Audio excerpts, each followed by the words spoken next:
All right, hey, how's it going, guys? We're back. Hole number 8 here.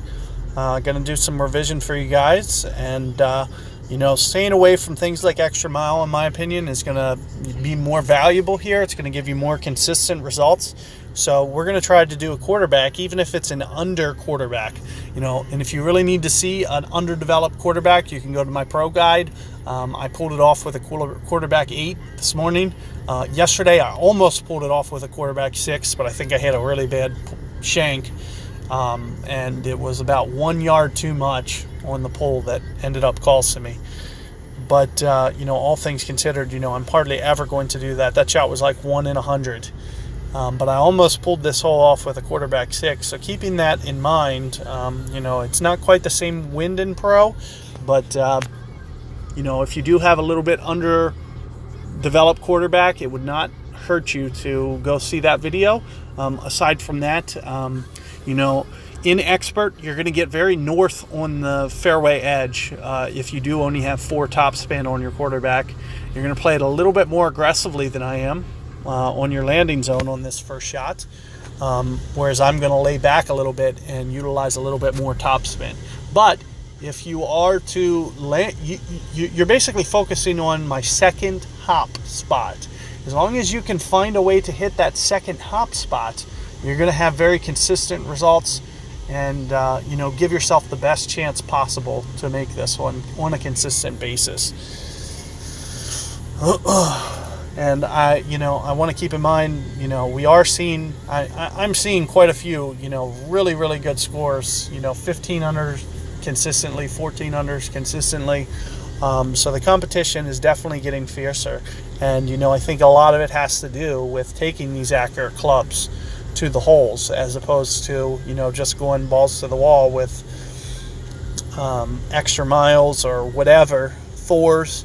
It's more about strategy play these days. So here you're going to see me set up a little bit right. Notice I'm north, but not quite enough to where it's going to end up costing me. So you can see what I'm doing with my second hop. I am keeping it aggressive, but not quite enough to where it seems like it's going to be an issue.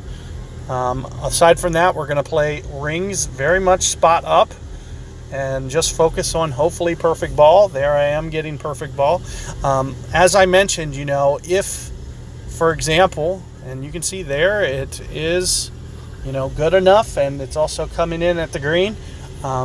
Keep in mind that, if you do have a shorter quarterback, you might need to get more aggressive with the, if you don't have quite that top spin, you're going to have to land a little bit more aggressively on the first hop and second hop. You need to make sure that those 2 bounces kind of uniformly come together to where you can still kind of use my landing zone. Aside from that, it's about playing spot up, ring.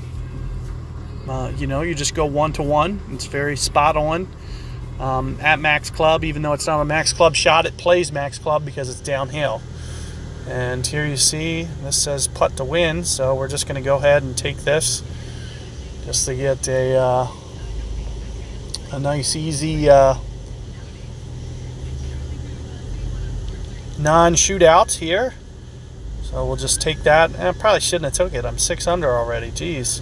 Well, but hopefully, especially if people are watching my guides, they're going to shoot much better than 6, 7, 8 under. I'm really setting you guys up